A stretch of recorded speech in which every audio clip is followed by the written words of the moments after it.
Most photographers know or should know about the rule of thirds.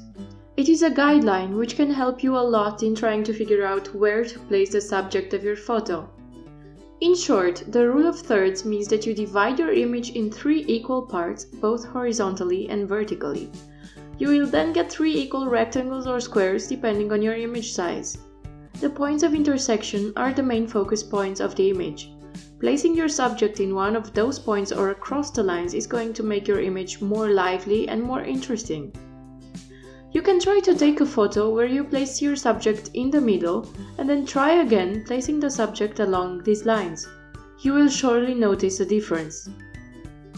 Let's see some examples of photos where the rule of thirds applies. On Instagram, you automatically get the grid for the rule of thirds when you choose a photo, select Edit and then choose Adjust. You will see the 2 vertical and 2 horizontal lines pop up. If you want to do it on your computer, the easiest way is in Photoshop. I will show you how. Okay, so I have the image that I want to edit in Photoshop on my desktop.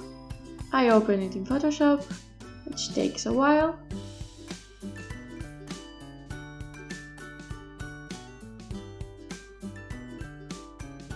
Once I have it, I will have to click on it so that the layer becomes editable and I can make changes to it. Then I go and select the crop tool. And as you can see, there is already the rule of thirds there. So if you adjust the size of the image, you will get the grid.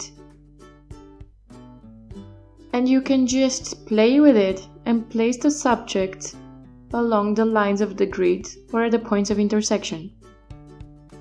So here I've chosen a few different formats, but I'm actually losing the person on the left if I'm cutting it, so I will go back to the square format and then press OK. That was it. I want to show you how to create a grid for the rule of thirds also in Illustrator. So if you are used to work in Illustrator, it is very easy to do that. I'm opening the same image that we used before in Photoshop.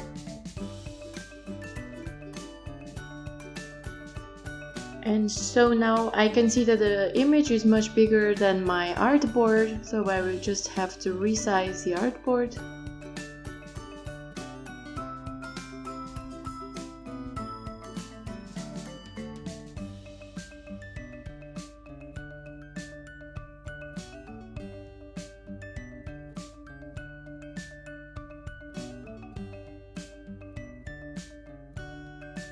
Then I'm going to draw a rectangle, but I'm choosing to have no fill and no stroke, so it's just an empty rectangle.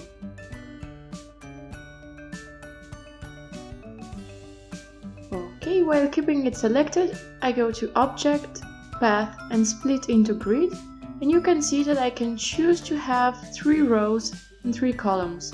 And so here I have the grid for the rule of thirds in Illustrator.